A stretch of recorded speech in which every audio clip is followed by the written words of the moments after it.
আসসালামু আলাইকুম বন্ধুরা, আশা করি সবাই ভালো আছেন। সবচেয়ে বড় বড় যে আপডেটগুলো আসছে তার মধ্যে সবচেয়ে বড় আপডেট হলো ইরানকে চাপের মধ্যে ফেলতে আমেরিকা ভাবছে কিছু নির্দিষ্ট এলাকায় সীমিত আক্রমণ চালানোর কথা। অর্থাৎ এটি এখন নিশ্চিত যে আমেরিকা ইরানকে চাপে রাখতে ইরানের উপর হামলার প্রস্তুতি নিচ্ছে। এখন হয় তারা নিজেরাই হামলা করবে, নয়তো ইসরায়েলকে দিয়ে হামলা করাবে। মূল কথা হলো ইরান আমেরিকার কথা শুনছে না। ইরান নিজের স্টাইলে নিজের ইচ্ছে মতো কাজ করছে। যেমন আমেরিকা ইরানকে বলছে তাদের প্রক্সি গোষ্ঠীগুলোর সঙ্গে সম্পর্ক ছিন্ন করতে, ক্ষেপণাস্ত্র শক্তি কমাতে এবং পারমাণবিক বিষয়ে কথা বলতে, ইউরেনিয়াম সমৃদ্ধকরণ বন্ধ করতে, এমন বহু দাবি রয়েছে আমেরিকার। কিন্তু ইরান কোনো বিষয়ে আলোচনা করছে না। ইরান শুধু নিজের পারমাণবিক বিষয়ে কথা বলছে এবং সেটাতেও বলছে আমরা পারমাণবিক অস্ত্র তৈরি করছি না। এর ফলে আমেরিকা আরও ক্ষুব্ধ হচ্ছে, কারণ অন্য শর্ত ও বিষয়গুলোতে ইরান কথা বলছে না কেন। ইরানের ভাইস প্রেসিডেন্ট পরিষ্কারভাবে খুব বড় কথা বলেছেন। তিনি বলেছেন আমরা 12 দিনের যুদ্ধের চেয়েও বেশি প্রস্তুত, আরও বেশি প্রস্তুত। ইরান কোনো অবস্থাতেই দুর্বল নয়। এই দৃশ্যটি দেখুন। ইরান ওমান এলাকার দিকে তাদের ড্রোন ক্যারিয়ারের মাধ্যমে অস্ত্র ও ড্রোন পাঠাচ্ছে আমেরিকার সব তৎপরতার উপর নজর রাখার জন্য। দেখুন, এখন ইরানও শত্রুর উপর নজরদারি করতে ড্রোন ওড়ানো শুরু করেছে। ওদিকে ইসরায়েল কয়েক সপ্তাহের জন্য রেড অ্যালার্ট জারি করেছে। হ্যাঁ, পরিস্থিতি ইসরায়েলের জন্য টান টান হয়ে গেছে। কারণ ইসরায়েল বা আমেরিকা যে কেউ যদি ইরানের উপর হামলা করে তাহলে খামেনি আগে বলে রেখেছেন ইসরায়েলকে বড় ক্ষতির মুখে পড়তে হবে।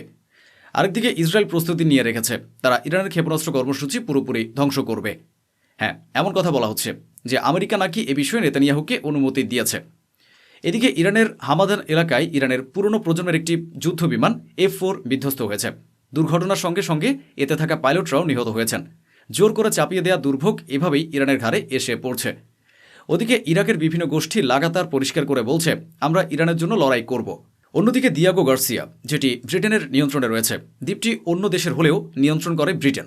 এখন সেখানে আমেরিকার বিমান, ফাইটার জেট, ট্যাঙ্কার ও অস্ত্র মোতায়েন রয়েছে। এখন ব্রিটেন চিন্তিত। ব্রিটেন আমেরিকাকে বলছে আমাদের দিয়াগো গার্সিয়ার জমি ব্যবহার করে ইরানের উপর হামলা করবেন না, কারণ এটা আন্তর্জাতিক আইনের লঙ্ঘন হবে। ইতালির প্রধানমন্ত্রী মেলোনি বলেছেন আমাদের নিশ্চিত করতে হবে যেন ইরান পারমাণবিক অস্ত্র অর্জন করতে না পারে, তার কাছে যেন পারমাণবিক অস্ত্র না থাকে। তবে অন্যদিকে আমাদের এটা চুক্তি করা উচিত যাতে বর্তমান পরিস্থিতির চেয়ে আরও খারাপ অবস্থা তৈরি না হয়, তাই চুক্তির পথেও এগোতে হবে। Da una parte noi dobbiamo assicurarci che l'Iran non si doti dell'arma nucleare, sappiamo quali sono i rischi connessi, dall'altra parte io penso che sarebbe importante in questa fase riuscire a trovare un accordo ed evitare elementi che possono essere ulteriormente, diciamo. এদিকে তুরস্কের পররাষ্ট্রমন্ত্রীদের বক্তব্য হলো এই মুহূর্তে America ও Iran দুই দেশেই পরস্পরের সঙ্গে কথা বলছে। আমাদের আশা আলোচনার মাধ্যমে দুই দেশ শিগগিরই কোনো সমাধানে পৌঁছাবে। কিন্তু আমেরিকান কর্মকর্তারা ভিন্ন কথা বলছেন। ট্রাম্পের দাবি ডোনাল্ড ট্রাম্প ইরানের উপর হামলার প্রস্তুতি নিচ্ছেন। এমনকি বলা হচ্ছে আসন্ন রবিবারের মধ্যেই আমেরিকা ইরানের উপর হামলা চালাতে পারে। অন্যদিকে ইসরায়েলের চ্যানেলগুলো বলছে আগামী 10 দিনের মধ্যে আমেরিকা ইরানের উপর বড় ধরনের হামলা চালাবে। আপনারা সৌদি আরবের ঘাঁটিগুলোর দিকে তাকান, যেখানে আমেরিকার ট্যাঙ্কার, ফাইটার জেট ও অস্ত্র মোতায়েন রয়েছে। এ স্যাটেলাইট ছবি চীন প্রকাশ করেছে। ইরানের কাছে এটি নিশ্চিত খবর যে তাদের মিসাইল সিটিতে হামলা হতে পারে। তাই এই ছবিটি একটু দেখুন। ইরান তাদের মিসাইল সিটি ও ক্ষেপণাস্ত্র এলাকাগুলোর উপর জাল বসাচ্ছে, যাতে ড্রোন হামলা হলে ড্রোন সেই জালেই আটকে যায় এবং সরাসরি মিসাইল সিটিতে আঘাত করতে না পারে। ইরানের জন্য পরিস্থিতি অত্যন্ত গুরুতর হয়ে উঠেছে। পোল্যান্ড তাদের নাগরিকদের বলে দিয়েছে ইরান ত্যাগ করুন। আপনাদের জানিয়ে রাখি, পরিস্থিতি এবার উল্টো। আমেরিকা ইসরায়েলের জন্যই বেশি ভয়ঙ্কর হয়ে উঠেছে। ইসরায়েলের গোয়েন্দারা বলছে এবার প্রথম হামলা ইরানই চালাবে। হ্যাঁ, শত্রুপক্ষই বলছে এবার ইরান প্রথম আঘাত হানবে। সে কারণে ইসরায়েল বড় প্রস্তুতি নিচ্ছে। অন্যদিকে রাশিয়া ঘোষণা দিয়েছে যদি আমেরিকা ও ইরানের মধ্যে কোনো চুক্তি হয়ে যায় তাহলে ইরানের সমৃদ্ধ ইউরেনিয়াম নিতে তারা প্রস্তুত। ওদিকে কাতারের ভেতরে অবস্থিত আমেরিকান ঘাঁটি থেকে কিছু ট্যাঙ্কার উধাও হয়ে গেছে। মনে হচ্ছে আমেরিকা কাতার থেকে তাদের কিছু ট্যাঙ্কার সরিয়ে নিয়েছে। অন্যদিকে ইরানের কাছাকাছি এলাকায় আমেরিকার গুপ্তচর বিমান উড়তে দেখা যাচ্ছে। এর প্রমাণ আপনার স্ক্রিনে দেখছেন। একই সময়ে ইরানও তাদের সব সংবেদনশীল এলাকায় রাডার মোতায়েন করেছে। আমেরিকা কোথায় কোথায় অস্ত্র মোতায়েন করেনি সেটাই এখন বড় প্রশ্ন। জর্ডানেও আমেরিকা ইরানের বিরুদ্ধে বহু F-35 ফাইটার জেট মোতায়েন করে রেখেছে। আমেরিকার অবস্থা এখন খুবই টানটান। আমেরিকান ও ইসরায়েলি গোয়েন্দারা যখন প্রকাশ করেছে যে প্রথম হামলা ইরান নিজেই ইসরায়েলের উপর চালাতে পারে, তখন থেকে পরিস্থিতি আরও উত্তপ্ত হয়ে উঠেছে। এরপর নেতানিয়াহুর গলা শুকিয়ে গেছে এবং তিনি হুমকি দিয়ে বলেছেন যদি খামেনি আমাদের উপর আগে হামলা করেন বা করান তাহলে আমরা এমন জবাব দেব যা খামেনি কখনো স্বপ্নেও ভাবেনি। העברתי לידידי הנשיא טראמפ את העקרונות שלדעת ישראל צריכים להנחות כל משא ומתן עם איראן. אנחנו ערוכים לכל תרחיש. ודבר אחד בטוח. এখন আপনারা স্ক্রিনে দেখুন আরও একবার ডজনের পর ডজন আমেরিকান ট্যাঙ্কার আবার মধ্যপ্রাচ্যে পাঠানো হয়েছে। অন্যদিকে আমেরিকার দ্বিতীয় এয়ারক্রাফট ক্যারিয়ারটি ইরানের বিরুদ্ধে নয়, বরং সেটি বের হয়েছে ইসরায়েলকে রক্ষা করার জন্য।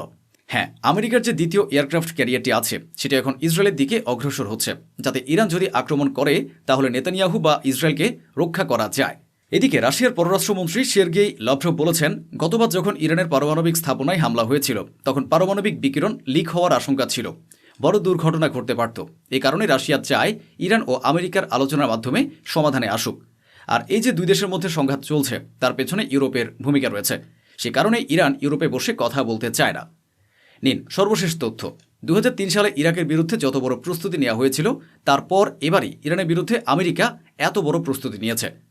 মধ্যপ্রাচ্যের 20টি দেশে আমেরিকা তাদের ডিফেন্স সিস্টেম, অস্ত্র, ক্ষেপণাস্ত্র ব্যবস্থা, ফাইটার জেট ও ট্যাঙ্কার মোতায়েন করেছে। 20টি আরব দেশ, ভাবুন একবার। আমেরিকান জেনারেলরা ডোনাল্ড ট্রাম্পের সঙ্গে সাক্ষাৎ করেছেন। এই বৈঠকে তারা ট্রাম্পকে বিভিন্ন অপশন দিয়েছেন কিভাবে ইরানের কোন কোন এলাকায় হামলা চালানো যেতে পারে।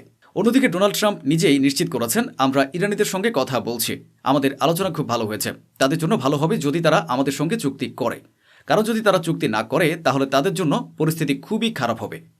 ডোনাল্ড ট্রাম্প আরও বলেছেন, আমি তাদের স্পষ্ট করে জানিয়ে দিয়েছি তোমরা পারমাণবিক অস্ত্র অর্জন করতে পারবে না। ট্রাম্প আরও বলেছেন, আমি বলে দিয়েছি তাদের হাতে এখন 10 থেকে 15 দিনের সময় আছে, ইরান যেন চুক্তি করে, নাহলে পরিস্থিতি খুব খারাপ হবে। ডিলের বিষয়ে তিনি বলেন, আমরা আপনাদের সঙ্গে ডিল নিয়ে কথা বলছি, কিন্তু যদি ডিল না হয় তাহলে সেটা দুর্ভাগ্যজনক হবে। আমার মনে হয় এর জন্য যথেষ্ট সময় দেওয়া হয়েছে, 10 থেকে 15 দিন প্রায় সর্বোচ্চ সময়। What is the goal if there is a U.S. military Well, we're strike? going to make a deal or we're going to get a deal one way or the other.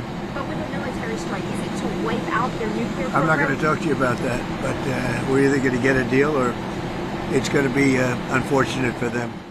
এই মুহূর্তে ইরানের সামুদ্রিক এলাকায় রাশিয়া ও ইরানের নৌবাহিনী অত্যন্ত ঝুঁকিপূর্ণ ও শক্তিশালী সামরিক মহড়া চালাচ্ছে।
এদিকে IAEA এর প্রধান ইরানকে সতর্ক করে বলেছেন, এখনও খুব বেশি সময় পেরিয়ে যায়নি, এখনও সবকিছু নষ্ট হয়ে যায়নি, যত দ্রুত সম্ভব আপনারা আমাদেরকে আপনাদের পারমাণবিক স্থাপনাগুলোর অ্যাক্সেস দিন যাতে আমরা পরিদর্শন করতে পারি।